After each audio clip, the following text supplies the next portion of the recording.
Okay, so we're going to continue working on our review, and we are picking up where we left off. So now we are going to be on question number 12, and it says, what are the odds in favor of drawing a number greater than 2 from these cards? Okay, so greater than 2 looks like these numbers, 3, 4, and 5. So I have 3 ways to pick something greater than 2. And remember with odds, we're doing for and against. So there's 3 ways to do the event, and there are 2 ways of not doing the event. So 3 to 2 would be my answer. That was A. Same idea. Let's look at number 13. The odds in favor of a horse winning a race are posted as 4 to 3. Find the probability the horse will win the race. So now when we're going, which feels like a little backwards, and when we're going from odds to probability, we want to remember when I look at probability, I look at the number of ways to do an event, which is 4, over the total number of ways to do the experiment, which is 4 plus 3. So there are 4 ways for the horse to win out of the 7 possible things that can happen, so that would be C. All right, so let's keep going. 14 says the results of a medical test show that of 115 people selected at random who were given the test, 5 tested positive, 110 tested negative. Determine the odds in favor of a person selected at random testing positive on the test. Okay, so keep in mind that we're looking at how many ways could it be positive. So positive said there were 5 ways it could be positive. Since we're looking at odds, we go how many ways could it not be positive, which is negative, which is 110. So we're doing for and against anytime we go to odds. You can see that 5 to 110 is not one of our choices because we can reduce that. Both of those numbers can be divided by 5. So if I divide 5 by 5, I get 1. 110 divided by 5 is 22, so here's our answer, it's D. Okay. 15 says, an insurance company says that at age 50, one must choose to take $10,000. At age 60, so they can take, so at age 50 you have to make this decision. When you reach 60, you can just take $10,000, or you can say, no, I'm going to wait till I turn 70, and then I'll take $30,000, or if you wait till you're 80, you can get $80,000. If you die between that time, you get nothing. So you're kind of betting. All right, so the probability of living from 50 to 60 is 0.84. From 50 to 70 is 0.64, and from 50 to 80 is 0.44. We want to find the expected value at each age. So what we want to do is just say, like, what's the probability we'll live to that next age and be able to collect the money? Really, this will be a simple problem. All we have to do is take the outcome, which is the amount of money. So we had $10,000 for the first case. We had $30,000 in the second case. And then we had $50,000 in the last case. And then we want to multiply it by the probability that we're given, which is the probability of living. So the first one, from 50 to 60, the probability of living was 0.84. For the second case, it was 0.64. And then in the last case, it was 0.44. So the first one, 10,000 times 0.84 gives me 8,400. When you're looking across your choices, A, C, and D all have 84s in them, so let's just cross off B and say we know it's not going to be B. Okay, so now let's go to the second one where it's 30,000 times 0.64 now, and that gives us 19,200, quite a lot more money, and you can see the in A, that's not a choice, and in C, that's not a choice. So D needs to be our answer. Just for like completion, let's go ahead and do the 50,000 times 0.44, which comes out to 22,000, and that's good since that was the only thing that was an option from our choices anyway. All right, so let's keep moving along. Number 16 says an insurance company will insure a $240,000 home for its total value for an annual premium of $570 if the company spends $30 per year to service such a policy.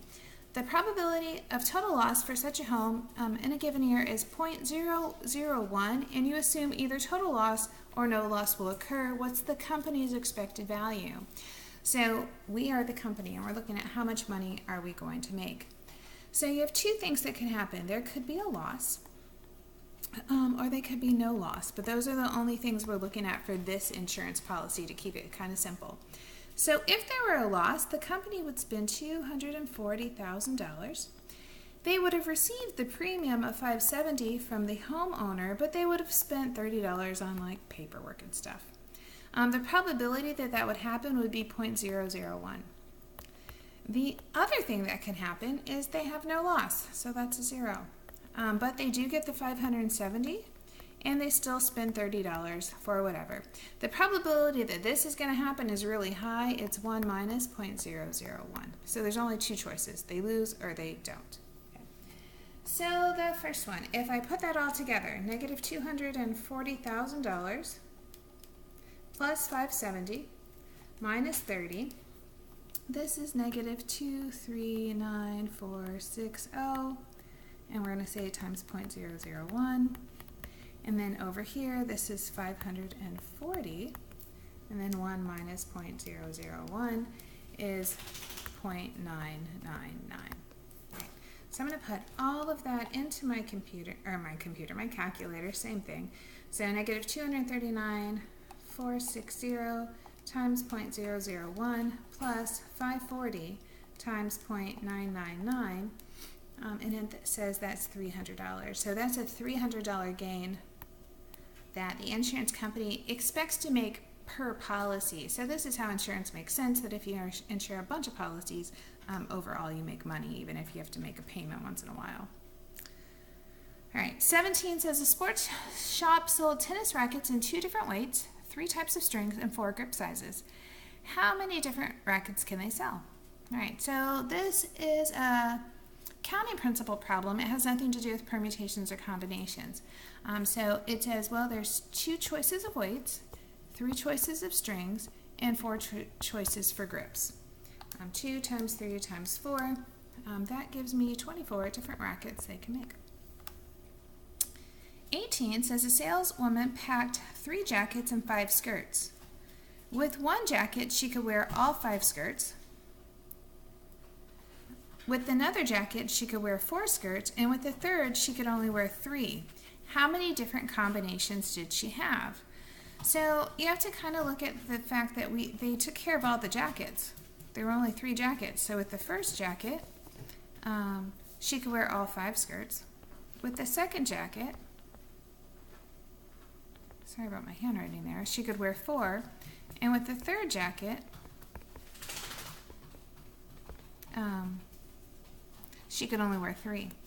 So this is done. This is an outfit, the jacket and the skirt, the jacket and the skirt, the jacket and the skirt. So since each thing is done, we're not multiplying, we're just adding them up. So that's 5 plus 4 plus 3 gives me a total of 12 outfits that she could have.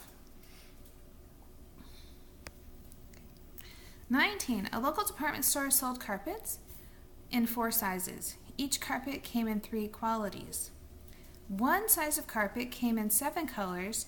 The other sizes came in 4 colors. How many choices of carpets were there?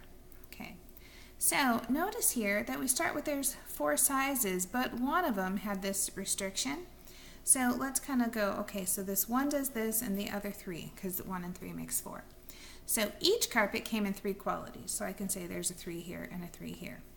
The one size came in 7 colors, the other came in 4.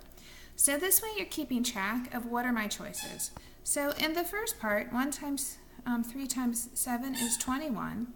And the other part, 3 times 3 times 4 is 36. And sorry about my dog. She decided now's a good time to play with her toys. So I'm sure you hear her squeaking in the background. So 21 and 36 gives me a total of 57, which is letter D.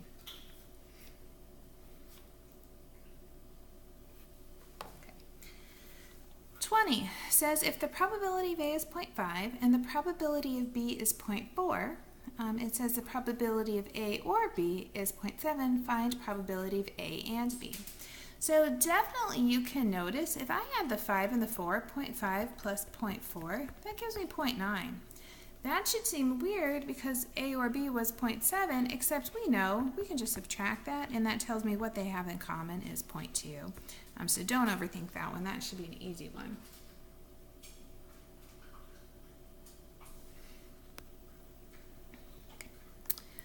Same thing over here. So 21, just repeating the same thing. It says probability of A is 0.2, probability of A or B is 0.3, of probability of A and B is 0.5, so let's find the probability of just B. Alright, so kind of coming at you a different way than the last one where I couldn't just go A and B together and see what happened. So in this one, we kind of want to look at the probability of A or B is equal to the probability of A plus the probability of B minus the probability of A and B. Okay, so A or B was 0.3. A was just 0.2. I'm really looking for probability of B, so that doesn't help me yet. And A and B was 0.5. So 0.2, 0.5 is 0.7. A or B was 0.3. Oh, and actually, I just did that bad for you. Sorry about that. Let me fix that. And as soon as I did it, I saw what happened. I'm trying to get the erase to work for us real quick. Okay. Get rid of this. Oh, that was fine. It's when I put it together. So let's back up and tell you what I just did there. Okay. The 0.3 is fine, the 0.2 is fine, and even this 0.5 was fine, but I just didn't put them together really well. This was a negative, and I guess in my bad writing I didn't see it. So 0.2 minus 0.5 is going to be negative 0.3 with my 0.3, and here's my probability of 5. So the 0.2, 0.5 giving negative 0.3. I'm going to bring this to the other side, so now I have 0.6 is the probability of B. So that is letter D again. 22 says a single die is rolled one time. Find the probability of rolling an odd number or a number less than 5. I feel like we did this before, maybe in our first 11 that we were doing, but let's just say again, when it's simple like this, write down 1, 2, 3, 4, 5, and 6. All right, so now I have these six numbers written down. Find the probability of getting an odd, so odd, 1, 3, 5, or a number less than 5. Well, 2 is less than 5, 4 is less than 5. So now when you look at it, I have 5 of the numbers that fit this scenario out of the 6 possible, so that is B. 23. If 81% of scheduled flights actually take place and cancellations are independent events, what's the probability that 3 separate flights will take place and then round to the nearest hundredth? So this independent event is an important statement that I put in there, and it means that when I have independent events, I can just multiply the results together. So you want to say 81%, 81%, 81% is the probability that it goes on time on each individual trip. So I just want to multiply that together. So let me tell you what I got. I got 0.5314441, but it does say to round it. So when you're looking through, it's not like I tricked you. You can see it's 0.53. Okay, last one for this section. If a fair coin is tossed 3 times, again, 1, 2, 3, find the probability of getting heads on the first toss and tails on the second and third. So this says find the probability of heads on the first one. That's a half. And then getting tails, also a half, and tails, also a half. So a half times a half times a half is 1/8, and that is C. All right, so that's the end of this one. I'll have another one with the next set.